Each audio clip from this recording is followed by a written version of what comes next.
Hello everyone, I'm Shubhi from Abhigyan and today I will be solving the math section of the 2019 JNVST Class 6 paper. So let's start off with the 41st question. Simplification of the following gives. Now to solve this question, we need to apply BODMAS. BODMAS states that in any equation, first we work out the brackets, then order, then division, then multiplication, addition and then subtraction. Now to solve this particular question, first let's convert the mixed fractions into fractions as we know them. So to do that, we apply this formula, which states that ABC is equal to A into C plus B in the numerator and C in the denominator. So let's convert 15 and a half to fractions as we know them. So 15 and a half becomes 15 into 2 plus 1 in the numerator. So that becomes 30 plus 1 equal to 31 and 2 in the denominator. So 31 by 2. Similarly, 1 3 by 4 is equal to 1 into 4 plus 3 divided by 4. Yani 7 by 4. So now let's work out this question. Substituting 15 and a half as 31 by 2 and 1 3/4 as 7 by 4. So this question becomes 31 by 2 minus 12 and a half minus 12 by 5 into 5 by 8 plus 7 divided by 7 by 4 into 2. Now, according to BODMAS, first we work out the bracket. Within the bracket also there is a bracket. So first let's work that out. 7 divided by 7 by 4 becomes 7 into 4 by 7. So that is equal to 4. So this becomes 4. Now, in the bracket, we have a multiplication and we also have a addition. We know that according to BODMAS, we solve multiplication before addition. So, solving this, we cancel out 5 and 5 and 8 divided by 4 is 2, 12 divided by 4 is 3. So, this becomes 3 by 2 plus 4 into 2. And now 3 by 2 plus 4 within the bracket, we take the LCM of 2 and this becomes 3 into 1 plus 4 into 2, which is 3 plus 8, which is 11. So this transforms into 31 by 2 minus 11 by 2 into 2. Now again, according to BODMAS, we need to solve multiplication before we solve subtraction. So 11 by 2 into 2, we can cancel out 2 and this transforms into only 11.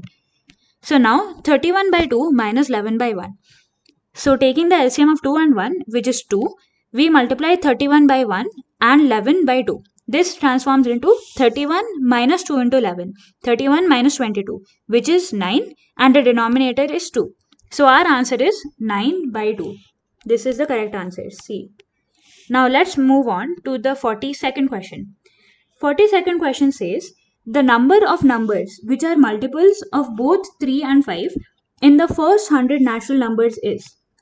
Now, if a number is a multiple of 2 or more numbers, for example here 3 and 5, then it will also be a multiple of the number's least common multiple, as in their LCM, right? So now we find the LCM of 3 and 5. How do we do this? To find the LCM of, say, any number of numbers, say 3, 6, 9 and 5, first we divide by any common number, for example 3. This transforms into 1, 2, 3, and since 5 is not divisible by 3, we keep it as it is, 5. Then is there any other number we can divide by? 2.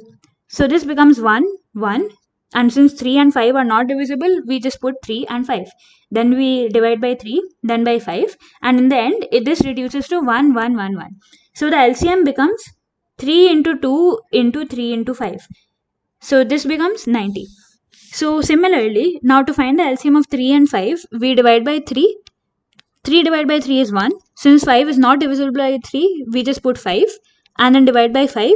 This becomes 1, 1. So the LCM is 3 into 5, which is 15. So all the number of numbers which are multiples of both 3 and 5 in the first 100 natural numbers will be the multiples of 15 in the first 100 natural numbers. So this will be 15. This would be 15. 15 into 2, which is 30. 15 into 3, which is 45. 15 into 4, which is 60. 15 into 5, which is 75. And 15 into 6, which is 90. So we have 6 numbers. So that's why the answer becomes D. 6. Now let's move on to the 43rd question. Which of the following statements is correct? 0 is an odd number, 0 is an even number, 0 is a prime number, or 0 is neither odd nor even number. Now we know that even numbers are numbers which can be multiplied by 2 and give no remainder. So when we which can be divided by 2 and give no remainder.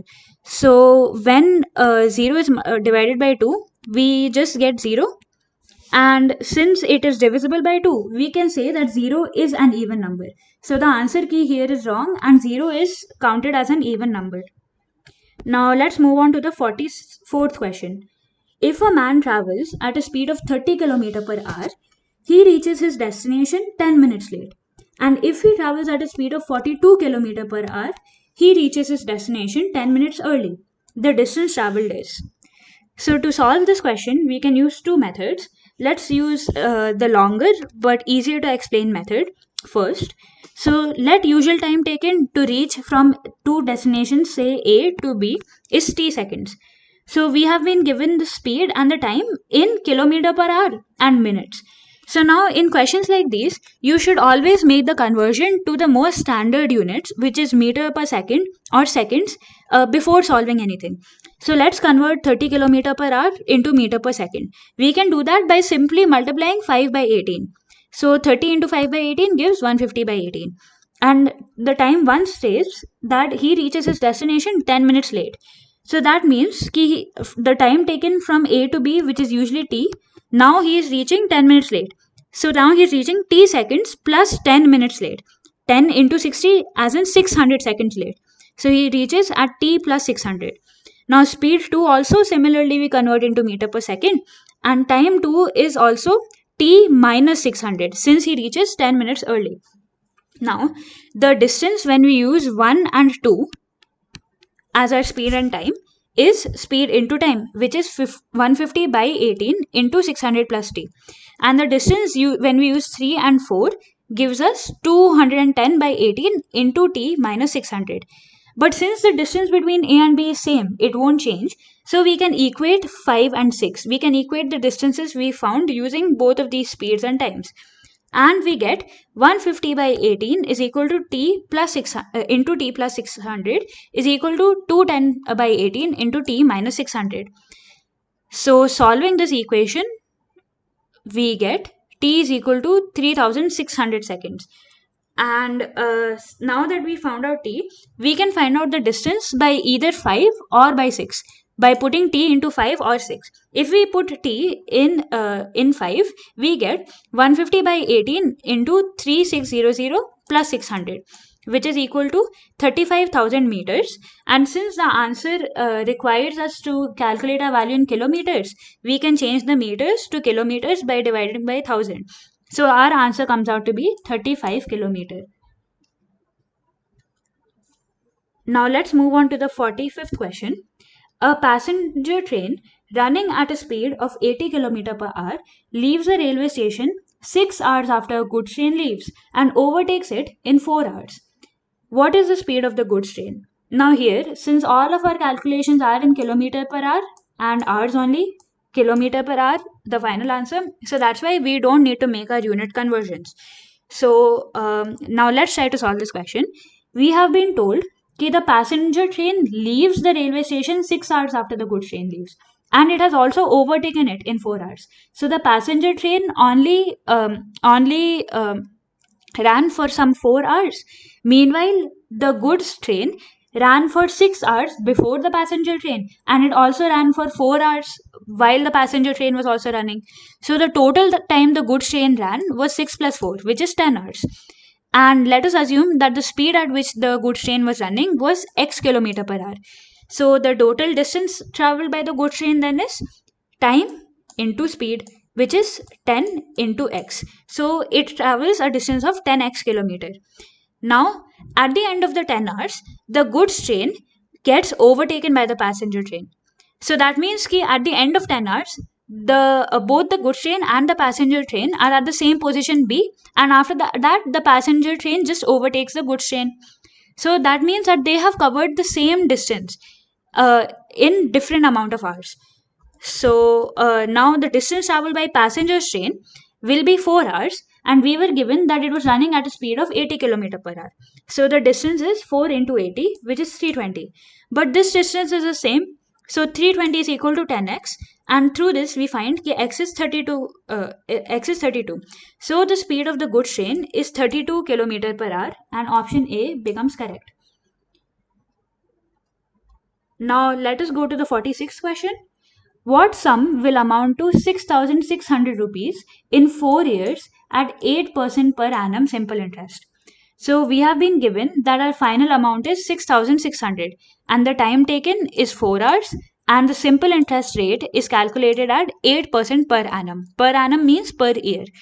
So let the principal or let the starting amount be P. Now we know simple interest is calculated by P into R into T by 100. So this becomes P into 8 into 4 by 100, which is 32P by 100.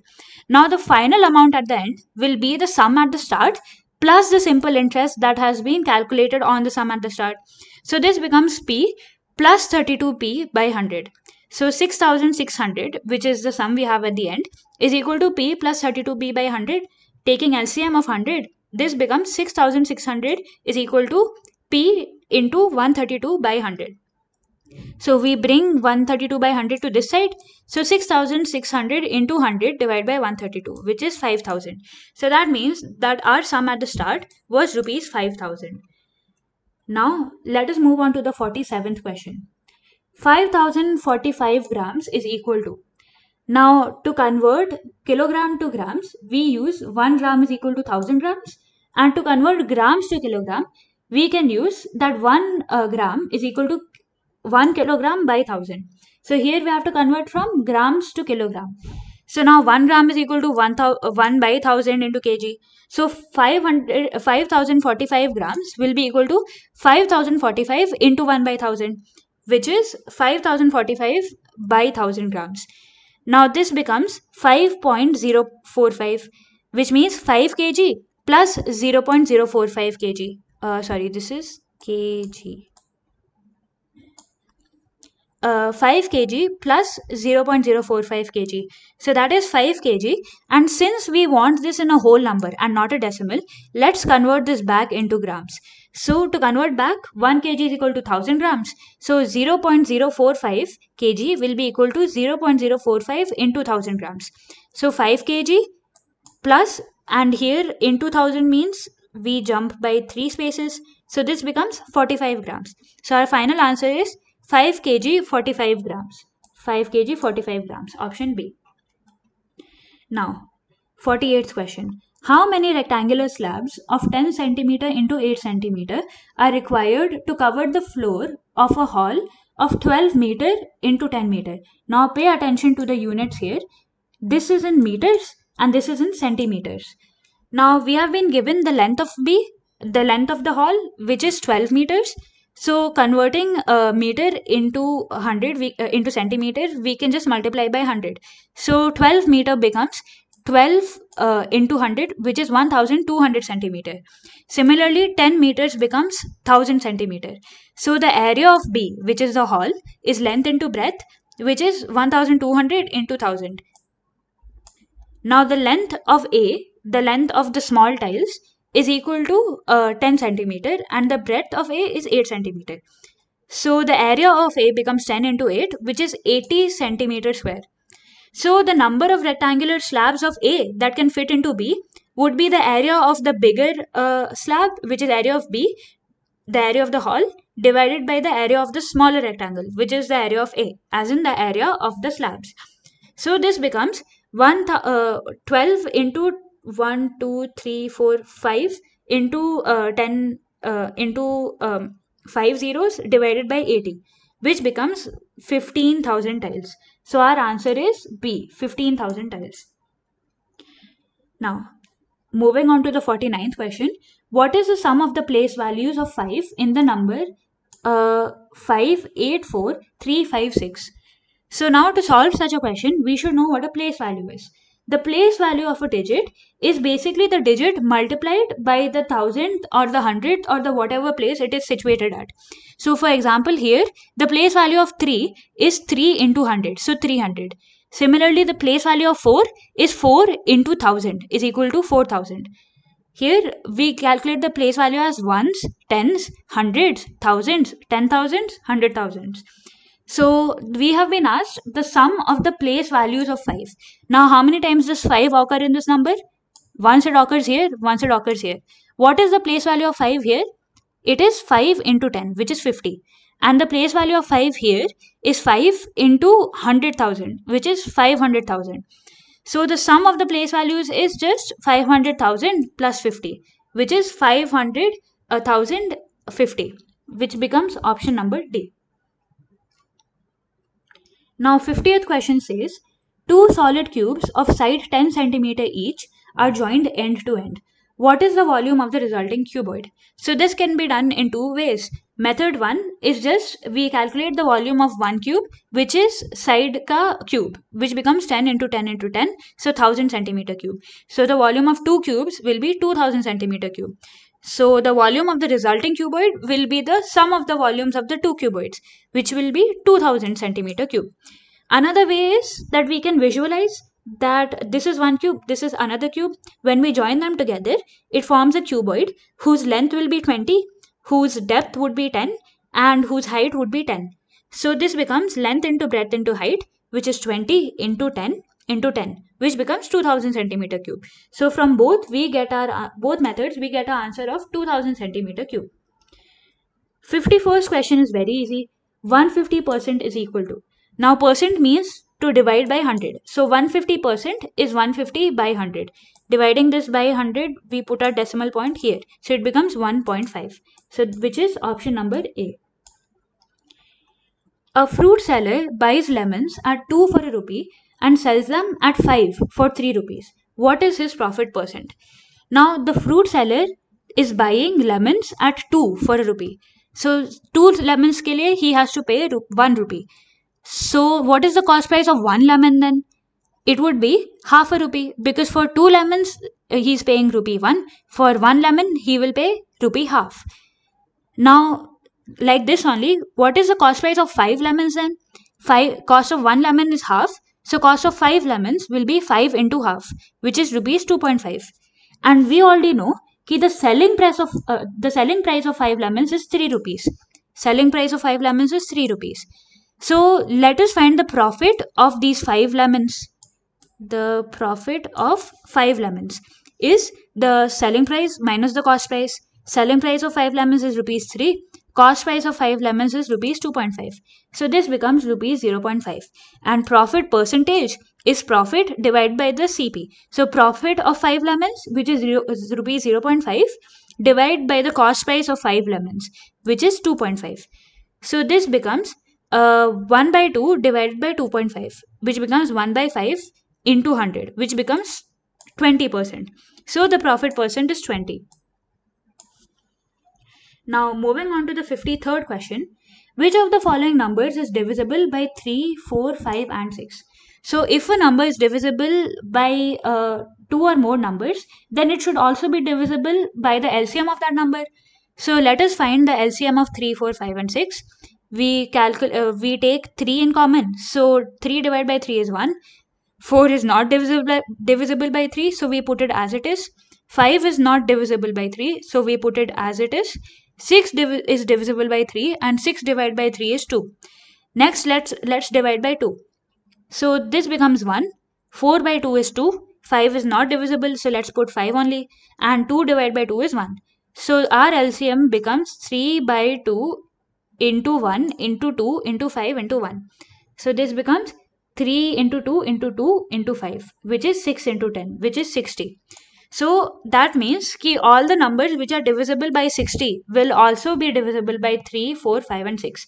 So if the options contained say 120 or say 180, those would have also been the right answers.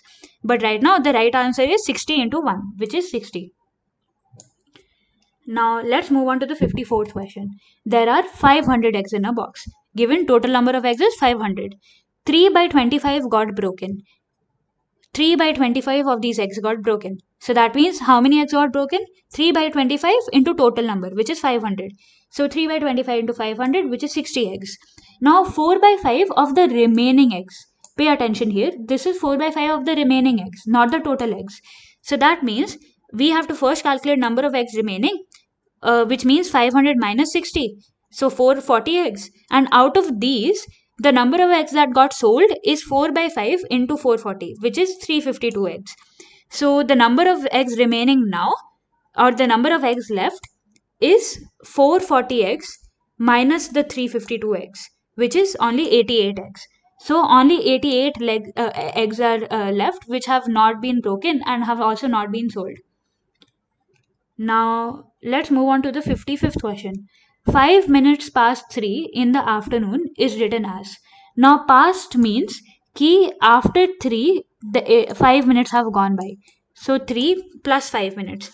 So that means ki 3 hours in the afternoon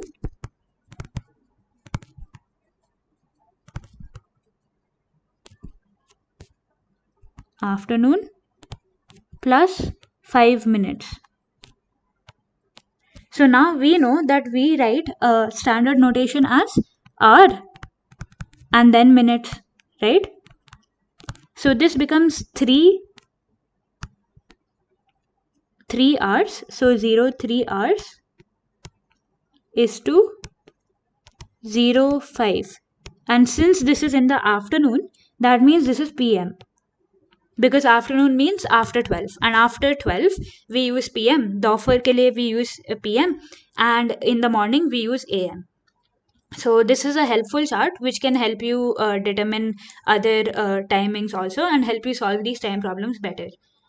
Now the 56th question says the difference between the greatest and the smallest 5-digit numbers formed by the digits 0, 3, 6 and 7 and 9 without repetition is.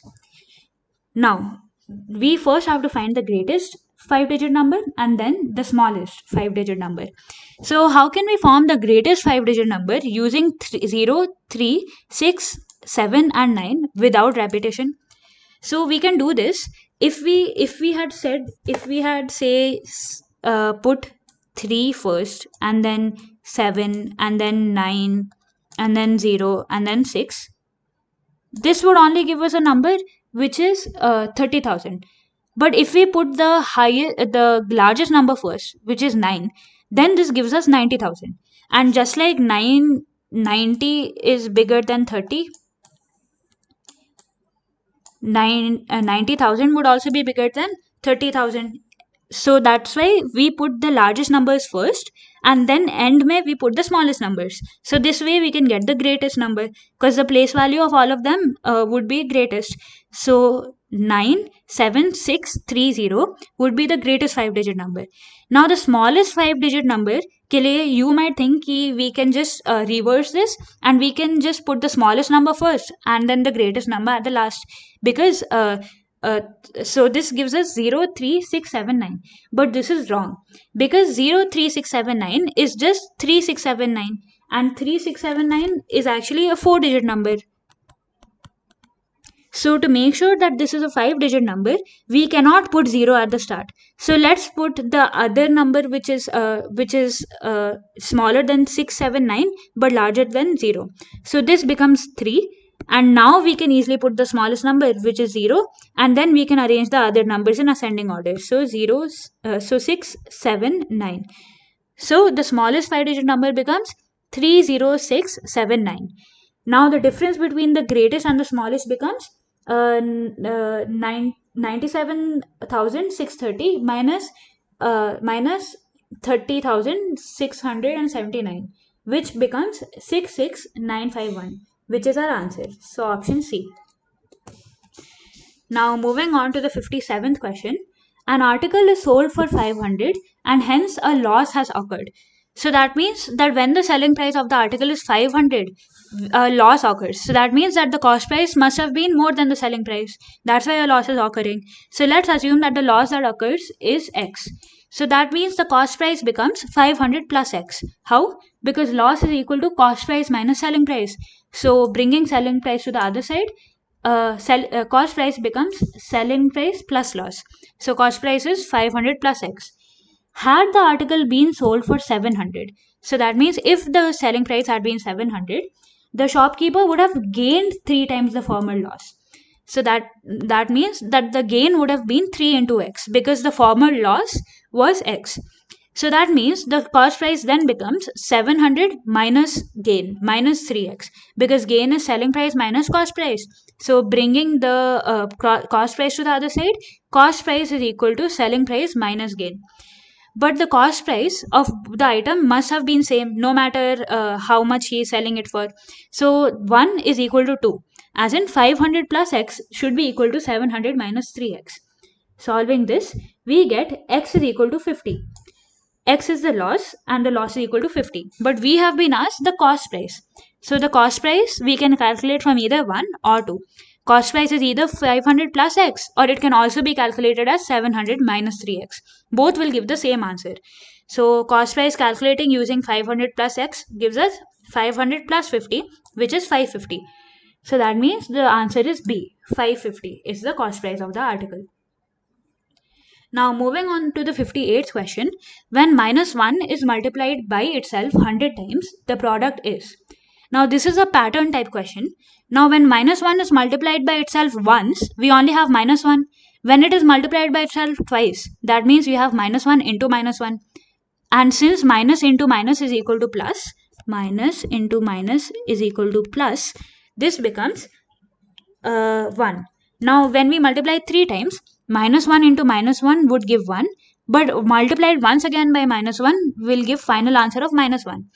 4 times, minus 1 into minus 1 is 1, and minus 1 into minus 1 is also 1. So this just becomes 1 into 1, which is just 1. And 5 times, we know that minus 1 into minus 1 is 1, minus 1 into minus 1 is 1, and another minus 1. So this becomes 1 into minus 1, which is minus 1. So now we see a pattern here, कि whenever we are multiplying minus 1 by itself odd number of times, like say once, say 3 times, say 5 times, we are getting minus 1. And whenever we multiply even number of times, say twice or 4 times, we get 1. So 100 is an even number.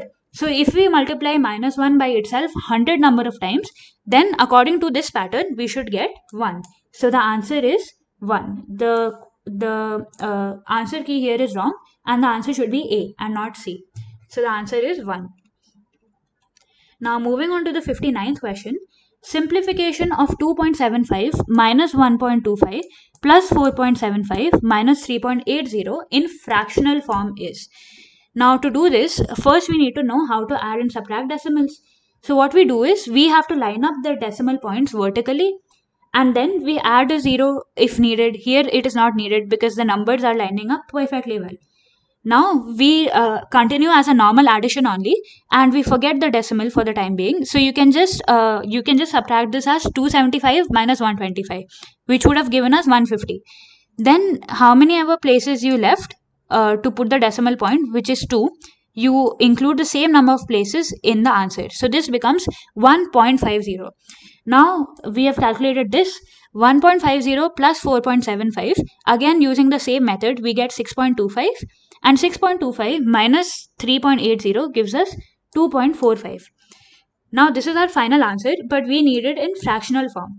So 2.45 would be 2 plus 0.45, and we know that 0.45 is equal to 45 by 100, right? Because when we do jumping by 2 places, we get 0.45 back. So this becomes 2 into 45 by 100, and cancelling out 45 and 100, we can get 45 divided by 5 is 9, and 100 divided by 5 is 20. So this becomes 2, 9 by 20. So our correct answer is option A. Now moving on to the last question, which is the 60th question, we get the length of a rectangular plot of land is twice its breadth. So let the breadth be B, then the length is twice of it. So the length is 2B. A square swimming pool of side 8, if the side is 8, then its area must be S square, side square, which is 8 into 8, which is 64. Occupies 1/8 part of the plot. So the area of this square should occupy 1/8 of the plot, 1/8 of the rectangular plot. So that means the area of the square should be 1/8 the area of the rectangular plot. So we found the area of square is 64. 64 should be 1/8 of the area of rectangle. We know length of rectangle is 2b, breadth of rectangle is b. So this becomes 64 equal to 1/8 into length into breadth, b into 2b. So this becomes, when we bring 8 to this side, it becomes 64 into 8 is equal to 2b square. So bringing 2 to this side, it becomes 64 into 8 by 2, which is 64 into 4. Now b square is equal to 64 into 4. We know 64 is square of 8 and 4 is square of 2. So b becomes square root of 64 into square root of 4, which is 8 into 2, which is 16. But we don't need breadth, we need length in the answer. So length is 2b, which is 2 into 16, which is 32. So the option which is correct is B. Length of the plot is 32 meter. With this, we come to the end of the paper.